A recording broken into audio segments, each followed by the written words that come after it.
Steph probable, is he good to go? Should be good to go, yeah. NBA Cup game, have a chance to move to 3-0 in the Cup. How do you kind of weigh the stakes of the Cup versus the bigger, 82-game season in the marathon? Yeah, I mean, we want to win. I mean, we want to advance, and this would be really helpful. At the same time, I'm not playing anybody 48 minutes because I got the big picture in mind. So we'll keep relying on our depth and try to play many people as possible, and bring the defensive force that we need. Given the absences New Orleans has tonight, what were the keys to making sure you're avoiding a letdown? Well, these are always the scariest games as a head coach when the other team's missing a whole bunch of guys, because you just worry about the letdown. And so you warn the guys, you insist on execution from the start. If we turn it over a couple times early, I'm taking a timeout. You can't let your guard down. We've lost a lot of these games over the years, and we've won some as well, like on the flip side when we've had guys out. So it's always feels like a dangerous spot. Big picture, pretty sustained stretch now of success on the road. What are the keys to that kind of defense?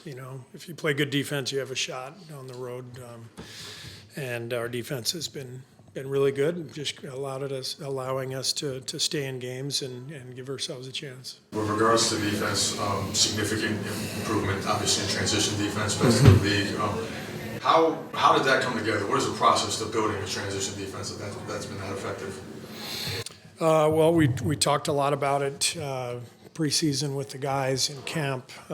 We looked at a lot of our crashing offensive rebounding stuff last year. We, probably got undisciplined last year with the difference between offensive, good offensive rebounding opportunities and reckless ones. And I think we've found a better balance between our offensive rebounding and our sprint backs. And we are showing our guys we call them stays. A stay is when you'd neither crash the glass or get back, and we show those all the time, and our guys are aware that that's the biggest problem in transition defense is when you stay. Even crashing can jam transition offense. You might crash and not get an offensive board, but you're all over a guy. He's got to pause for a second or two, take a dribble out to relieve the pressure, and you're back. So the biggest culprit is the stay, that when we stay and do neither, and I think we've eliminated a lot of those. In terms of just kind of establishing the identity of transition, that starts obviously in training camp, right? How much emphasis was there in drill working specifically in those areas early on? Yeah, we did a lot. Jerry Stackhouse brought some drills that he has run over the years, and but we've really emphasized it. Once the season starts, you just hardly have time, but you just keep emphasizing it, watching film, showing the stats, all that stuff. And then conversely, how do you like the kind of the synergy between transition defense and transition offense, the pace you guys are playing with? I think we're doing a better job overall. I think the numbers show that. We're trying to take fewer risks and hit more singles, make simple plays, and hammering that home as well.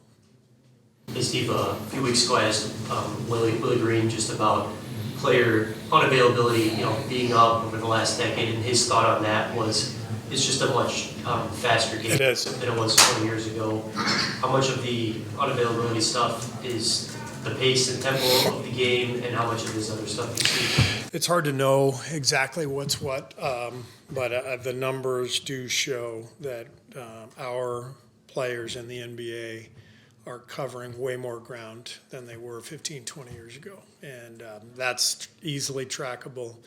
And that's, I think, significant information. It matches up with what we're seeing on the floor, pace and space. When I played, you didn't have to run out to 30 feet to cover a shooter. Now you do. Back then, you played the game in a very small circumference. Now it's a huge, big, wide circle, and you've got to cover the entire court. Everyone is playing faster, so we're getting more sprints, more up and down. I saw a graph today where players are covering dramatically more ground now than 20 years ago. So it all matches up. You throw in the fact that we're still playing 82 games, and that we have performance groups that are monitoring all this stuff and trying to minimize the wear and tear. We don't practice much. The schedule's changed. It's game every other day now. We don't have 3 and 4 nights, 4 and 5, which is great. That also means we have no practice time. Every off day is kind of a rest day, and so it's interesting. The rhythm of the league has changed very much. From when I played to now. What's the right amount of regular season games? Not 82. We should be playing fewer games. Everybody knows that. But it's a money issue. And, how many of the constituents in the league are willing to take less money? I would argue that we all should be, because in the long term, the product will be better. If the product's better, money will be there. I can't prove that, though. I don't have an economics background, but there's lots of money, and I'm concerned about the product because I think we're asking way too much of our players today. The game has never been more difficult to play at a high level, night after night after night, and we should account for that, and we all need to be thinking about that for sure. For you think about that, but then you have a guy like Steph who, and LeBron is the same. You're around a bunch of those guys in the summer who probably don't want to pull back. So how have you found the balance change? Then you have a night like tonight where the league is saying this means something more, and you're saying you have to look at the big picture. Have you found the challenge harder over the last decade that you've been here? I think things evolve, things change. I'd be interested to ask Steph and LeBron if they would want fewer games. I would guess that they would want fewer. The league has really changed a lot. We were, my first year coaching, we were number 1 in the league in pace. I believe that same pace this year would be 20th in the league or something. So you have to adapt to the rule changes, the style changes.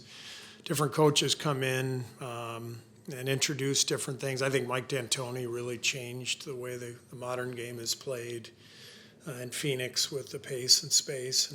And as a result, a lot of things have evolved, including the rules. And so it's on us to adapt to that as coaches and as caretakers of the league. And I just have so much faith in Adam Silver and respect for the league management.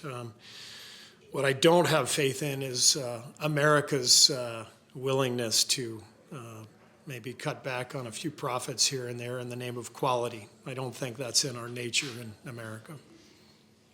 Hi, Coach. Hi. In 2022, you guys did a great job at the beginning of the season. You had a great start, which was probably a surprise for a lot of people because Katie just left. And this season, you guys also had a great start this season. You're number 1 in the Western Conference. Do you see any similarities between this season and 2022? And do you feel like, in terms of the players and the team, has a similar goal or vibe comparing to 2022? Yeah, this actually reminds me a lot of 22 in that we added some really important veterans to our team that year. Gary Payton, Nemanja Bjelica, Otto Porter. They really came in and supported the group that we had. And this year it's Kyle Anderson, Buddy Hield, DeAnthony Melton. It just feels like we have a very mature group that supports our infrastructure that's already in place in our stars, Steph and Draymond. And so it's been a great mix. I love coaching these guys. They're all very committed to each other, to winning. And we're off to a good start, and it's a lot of fun. But we know a long way to go, so we don't want to get carried away.